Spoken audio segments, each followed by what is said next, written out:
আগে চেক করো, তারপরে বিশ্বাস করবা, ঠিক কিনা? তাহলে এখন থেকে একটা কিছু শুনলে বিশ্বাস করবেন? একজন এসে বলল, ভাইজান আপনার মেয়েরে দেখলাম আরেক ছেলের সাথে বাজারে ঘোরাফেরা করে, ওই রমনার বটমূলে দেখলাম আপনার মেয়ে আরেক ছেলেরে নিয়ে ফষ্টি নষ্টি করে, লোকের কথা বিশ্বাস করে বাসায় যে মেয়ের চুলের মধ্যে ধরে মাইর, আইজো মার কাইলো মাইর। এরকম হইতে পারে না? হয়তো ওই লোক আপনার মেয়ের মতো দেখতে আরেক মেয়েকে দেখছিল। এরকম হয় কিনা সমাজে? একজন এসে বললো, ভাই আপনি এখানে ভাবিরে তো দেখলাম ওই জায়গায় আরেক লোকের সাথে ঘোরাফেরা করতেছে, খবর রাখেন না বাসা? আপনি রেগে মেগে, ঘটনা কি? আমার খেয়ে আমার পরে আরেকজনের সাথে, যে এই বাড়িতে যে মায়ের, কোনো কথা নেই। দেখবেন যে ছোট্ট মারামারি থেকে এই ঘটনা অনেক সময় বিচ্ছেদ বা ডিভোর্স পর্যন্ত গড়ায়, ঠিক কিনা? ওই যে শোনা কথায় কান দিচ্ছেন, ফাতাবাইয়ুন, আপনি চেক করেন নাই। হয়তো আপনার স্ত্রীর মতো দেখতে বা আপনার স্ত্রী যে জামা পরে, যে পোশাক পরে, এরকম পোশাক পরে আরেক নারীকে দেখছে, আপনার বউ না এটা। আপনার মেয়ের ব্যাপারে যে তথ্য দিয়েছে এটা সঠিক নয়, সে আপনার মেয়ের মতো আরেকটা মেয়েকে দেখেছে, এসে আপনার কাছে বলে দিছে, আপনি বিশ্বাস করছেন। ভেজাল আছে না নাই? এই ভেজালগুলোকে থামানোর জন্য কোরআনে এই বিধানগুলো নাজিল করেছে কে? তাহলে ফরিদপুরের ভাইয়েরা, সমাজটারে সুন্দর রাখার তথ্য একটা শুনলেই বিশ্বাস করবেন না। সিলে কান নিয়ে গেছে শুনলেই সিলের পিছনে দৌড়, নাকি? কি করবেন? আগে কানে হাত দিয়ে একটু দেখবো কান দুইটা আছে না নাই, তারপরে চিলের পিছনে দৌড়াবো। তাহলে এখন থেকে আমরা তথ্য একটা শুনলে বিশ্বাস করব। তাহলে কি করবেন? বলতে হবে কি করবেন? যাচাই বাছাই, জাস্টিফিকেশন অফ দ্য নিউজ। কোন নিউজ জাস্টিফিকেশন ছাড়া আমরা প্রচার করব, বিশ্বাস করব, শেয়ার করব না। আল্লাহ বললেন, ইয়া আইয়ুহাল্লাযীনা আমানু লা ইয়াসখার কওমুম মিন কওম। ওহে আমার ঈমানদার বান্দারা, শোনো শোনো, খবরদার কখনো কোনো মুমিন বান্দারে ঠাট্টা করো না, অবজ্ঞা করো না, ঠাট্টা করো না। তার মনে কষ্ট হয় এমন কোনো কথা তারে বলো না। Never scoff of anybody. কাউকে নিয়ে ঠাট্টা করবেন না, তার দেহ নিয়ে, তার আকৃতি নিয়ে, তার বংশ নিয়ে। এক লোকের বাবা ছিল চোর, কিন্তু তার ছেলে অনেক ভালো। আপনি কি তারা বলতে পারবেন তুই চোরের ঘরের চোর? বলতে পারবেন? চুরি করছে বাবা, ওর কি দোষ? কথা বলেন। এগুলো কবিরা গুনাহ। আওয়াজ করে বলেন তো, কি গুনাহ? কবিরা গুনাহ। কারো আকৃতি নিয়ে, আমার ফরিদপুরের কলিজার টুকরা যুবক ভাইরা, কারো আকৃতি নিয়ে কখনো অবজ্ঞা করবে না, তুচ্ছ জ্ঞান করবে না। এটা কবিরা গুনাহ, এটা আল্লাহ খুব অপছন্দ করেন। এর কারণ আকৃতিটা আমাদের হাতে নাই। আমাদের কারো নাক লম্বা, কারো খাটো, আমরা কেউ কালো, কেউ সাদা, আমরা কেউ স্মার্ট, কেউ অন্যরকম। তো এই যে আমাদের এক এক ধরনের আকৃতি, এটা কি আমি বানাইছি? আপনি বানাইছেন? দিছে কে? এই জন্য কারো দেহের গঠন নিয়ে যদি আপনি অবজ্ঞা করেন, এটা প্রক্ষান্তরে আপনি স্রষ্টাকে নিয়ে অবজ্ঞা করলেন। কারো দেহের আকৃতি নিয়ে যদি আপনি তুচ্ছ করেন, তাকে তুচ্ছ করেননি, আমার রবকে আপনি তুচ্ছ করেছেন। চিল্লায় বলেন ঠিক কিনা? খবরদার, তুই কালু, তুই লম্বু, তুই মোটু, তুই কানা, তুই রোহিঙ্গা, আছে না নাই? ইদানিং ইদানিং এটা খুব চলে। এই রোহিঙ্গা নামটা আছে না? ফরিদপুরে এগুলো ঢুকে নাই না? আমাদের ওইদিকে দেখি কি অবস্থা, কারোর সাথে কেউ লাগলে কই তুই রোহিঙ্গা। কি আশ্চর্য, এই গালি কবে আসলো? হ্যাঁ, অনেক ধরনের গালি। ঢাকায় আর একটা চলে ফইন্নির ভূত, কি বলে? এই এগুলো আগে শুনি নাই আমরা, রিসেন্ট এগুলো বলা শুরু করছে। ফইন্নির ভূত, রোহিঙ্গা না। এগুলো বলে আপনি কাউকে অবজ্ঞা করতে পারবেন? পারবেন না। খবরদার, এটা কবিরা গুনাহ, এটা ছোট গুনাহ মনে করবেন না। কারণ আকৃতি নিয়ে তুচ্ছ করা যায় না, কারণ আকৃতি দান করেছে কে? হুয়াল্লাযী ইউসাউইরুকুম ফিল আরহামি কাইফা ইয়াশা লা ইলাহা ইল্লা হুয়াল আজিজুল হাকীম। তিনি এমন সত্তা যিনি তোমাদের চেহারার অবয়ব দিয়েছেন, তোমাদের আকৃতি দান করেছেন তখন যখন তোমরা মায়ের পেটের ভেতরে ছোট্ট জোকের মতো ছিলা। মায়ের পেটের ভেতরে আমরা যখন সবাই এত ছোট্ট, তখনই আমাদের চেহারার আকৃতি দিয়েছে কে? কে সুন্দর হব, কে ছেলে হব, কে মেয়ে হব, কে মোটা হব, কে চিকন হব আমার ইচ্ছা হয়েছি? আওয়াজ করে বলতে হবে, কার ইচ্ছায়? প্রত্যেককে যদি আল্লাহ প্রত্যেকের নিজের চেহারা ডিজাইন করতে দিতেন, আল্লাহ যদি বলতেন তোমার চেহারাটা কেমন হবে তুমিই ডিজাইন করো, তাহলে আপনি আপনারা কেমন বানাতেন? হ্যাঁ বলেন, ফরিদপুরের ভাইরা বলেন, সুন্দর করে বানাতেন তাই না? সবচাইতে স্মার্ট, সবচেয়ে সুন্দর করে আমি আমার চেহারাটা বানাতাম যদি আমাকে ডিজাইন করার সুযোগ দেওয়া হতো। কিন্তু এই সুযোগ তো আল্লাহ দেন নাই। ডিজাইন স্বয়ং করে দিয়েছেন কে?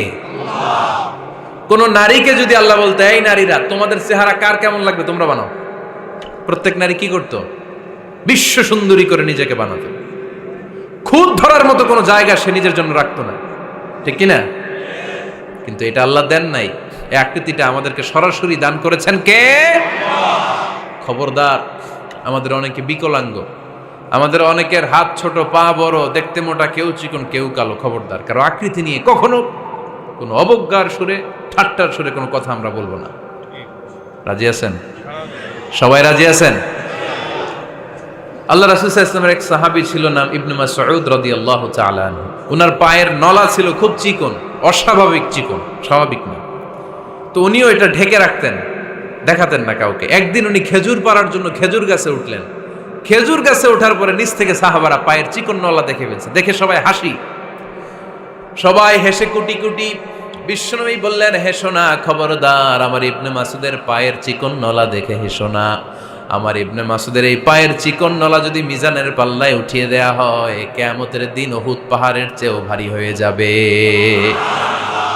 খবরদার, আমার ইবনে মাসুদকে আমার আল্লাহ অনেক পছন্দ করে, তার পা চিকন দেখে তাকে তুচ্ছ করো না। আল্লাহর হাবিব সাল্লাল্লাহু আলাইহি ইসলামের 11 জন স্ত্রীর মধ্য থেকে একজন স্ত্রী ছিলেন একজন স্থূল আকৃতির, অবিসিটি ছিল, একটু মোটা। ওনার নাম ছিল সাফিয়া রাদিয়াল্লাহু তাআলা আনহা। আম্মা জান আয়েশার সাথে একবার সাফিয়ার ঝগড়া। নবীদের বউদের মাঝে মাঝে মাঝে ঝগড়া হতো, তবে সেটা হতো মধুর ঝগড়া। সুবহানাল্লাহ পড়েন। আম্মা জান আয়েশা রাদিয়াল্লাহু তাআলা আনহার বাসায় একদিন বিশ্বনবী বসা ছিলেন। আরেকজন স্ত্রী, বিশ্বনবীর আরেকজন স্ত্রী রান্না করে কিছু খাবার আম্মা জান আয়েশার ঘরে পাঠিয়েছেন। এক দাসী দিয়ে বলল, যাও এটা আয়েশার ঘরে দিয়ে আসো, কারণ নবী আয়েশার ঘরে। আম্মা জান আয়েশা রাদিয়াল্লাহু তাআলা আনহা বললেন, এগুলো কি? ওই দাসী বলে, তরকারি। কে দিছে? অমুক স্ত্রী। কেন দিয়েছে? আমি কি রান্না করতে পারি না? তোমরা রান্না তোমরা খাও। এই কথা বলে পাতিল সহ উড়ায় মারছে চেহারার মধ্যে। এর কারণ ওনারা মানুষ ছিলেন, মানবীয় ব্যাপারগুলো ওনাদের মধ্যেও কাজ করত। আবার এক স্ত্রী ঝোল দিয়ে রান্না করে কিছু খাবার নিয়ে এসেছে। আম্মা জান আয়েশা রেগে মেগে ওই ঝোল নিয়ে ওই স্ত্রীর গালের মধ্যে মেখে দিয়েছেন। বিশ্বনবীর আরেক বউয়ের গালের মধ্যে ওই ঝোল লাগাই দিস। এবার ওই স্ত্রী বিশ্বনবীর কাছে যেয়ে বলে, ইয়া রাসূলুল্লাহ, দেখেন আয়েশারে আপনি বেশি আদর করেন তো, দেখেন কি করে আমাদের সাথে। এই যে আমাদের গালের মধ্যে ঝোল মাখাই একেবারে মেকআপ বানাই দিচ্ছে। বিষ্ণু ইসা ইসলাম বললেন, তাই আয়েশাকে ডাকো। আম্মা জান আয়েশা রাদিয়াল্লাহু তাআলা আনহা আসলেন। আল্লাহ রাসূল সাল্লাল্লাহু আলাইহি ওয়াসাল্লাম বললেন, তুমি কি আমার এই স্ত্রীর সাথে এমন আচরণ করেছো? আম্মা জান আয়েশা বললেন, করেছি। কেন? আম্মা জান আয়েশা বললেন, তখন মেজাজটা গরম ছিল, এখন বুঝতে পারতেছে আসলে এই কাজটা করা ঠিক হয় নাই। এবার বিশ্বনবী বিচার করবেন। বিশ্বনবী বললেন, আল কিসাস, যেমন করা হয়েছে বিচার হবে তেমন। তোমার গালে যেমনি ঝোল লাগাই দিছে, তুমি একটু ঝোল নিয়ে আয়েশার গালে লাগাই দাও। সুবহানাল্লাহ পড়বেন না? ওই স্ত্রীও কিছু ঝোল নিয়ে আম্মা জান আয়েশার গালে লাগাই দিল। এখন দুইজনে হাসতেছে, বিশ্বনবীও হাসলেন, আরশের উপর থেকে খুশি হয়ে গেলেন কে? তো স্ত্রীদের মধ্যে মাঝে মাঝে এটা ঘটতো। সাফিয়া রাদিয়াল্লাহু তাআলা আনহা ছিলেন একটু মোটা। আম্মা জান আয়েশা বললেন, ইয়া রাসূলুল্লাহ, দেখেন আপনার মুটি বউ, আপনার মুটকি বউ, এই মুটি বউ বলে একদিন একটা গালির মতো দিয়ে ফেলছে। আল্লাহ রাসূল সাল্লাল্লাহু আলাইহি ওয়াসাল্লাম রেগে গেলেন, বললেন, আয়েশা এটা কেমন কথা? তুমি বললা মুটি, আমার সাফিয়ারে তুমি মুটি বলে গালে দিলা রে আয়েশা। ইয়া আয়েশা লাকাদ কুলতি লা কালিমা লাউ মুজিজাত বিমাইল বাহরি লামাজাজাতহু। এমন একটা মন্তব্য তুমি সাফিয়ার ব্যাপারে করে ফেলেছো রে আয়েশা, এই কথাটা যদি সাগরের নীল পানির মধ্যে ছেড়ে দেয়া হয়, এই কথার পঙ্কিলতার কারণে, এই কথার কর্দমাক্ততার কারণে, এই কথার পঙ্কিলতার কারণে সাগরের সব পানিগুলো মুহূর্তের মধ্যে কালো হয়ে যাবে। এই কথাটা সাগরে ফেলে দিলে সাগরের নীল পানি পুরোটা কালো হয়ে যাবে। আয়েশা, খবরদার, কাউকে তুচ্ছ করে অবজ্ঞা করে কখনো কিছু বলা যাবে না। এই জিহ্বাটা এটা ভয়ঙ্কর একটা অঙ্গ। বেশিরভাগ পাপ এই জিহ্বা দিয়ে হয়। কি দিয়ে হয়? এজন্য সাহাবারা জিহ্বা ধরে মাঝে মাঝে জিহ্বার মধ্যে ব্যাত মারতেন। আর বলতেন জিহ্বা তোর জন্য আমি আটকে যাব কিয়ামতের দিন। আমলিক আলাইকা লিসানাক, নিজের জিহ্বার মালিক নিজে হন। আপনার জিহ্বার মালিক যেন শয়তান না হয়ে যায়। জিহ্বা আপনার, শয়তানের ভাষায় আপনি কথা বলেন কেন? খবরদার, প্রতিটা কমেন্ট, প্রতিটা কথা, প্রতিটা মন্তব্য, এগুলোর ব্যাপারে কিয়ামতের দিন পাই টু পাই করে আপনার কাছে আল্লাহর সুপ্রিম কোর্টের কাঠগড়ায় দাঁড় করিয়ে আপনারা জিজ্ঞেস করবে কে? এজন্য বিশ্বনবী বলছেন মাইয়াদমানলি মা বাইনা লিহিয়াইহি ওয়া মা বাইনা রিজলাইহি আদমান লাহুল জান্নাহ। আমার কোন উম্মত যদি দুইটা অঙ্গের গ্যারান্টি আমারে দেয়, আমি আমার উম্মতকে জান্নাতের গ্যারান্টি দেব।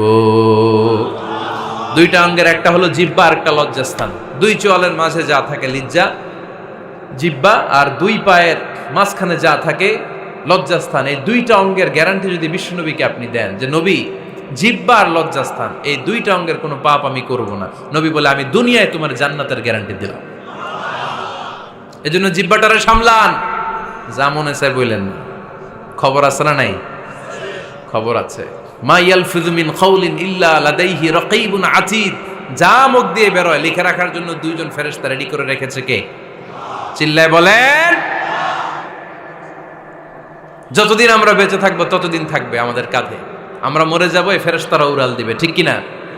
দুই কান্দে জি ছিল যে তোমার দুইজনা পাহারা, তোমারে একলা থইয়া পালাইছে তাহারা। তোমার আটকুঠুরি নয় দরজা বন্ধ এবার হলো রে হলো। মুখে আল্লাহ রসুল সবে বলো, ও মুখে আল্লাহ রসুল সবে বলো।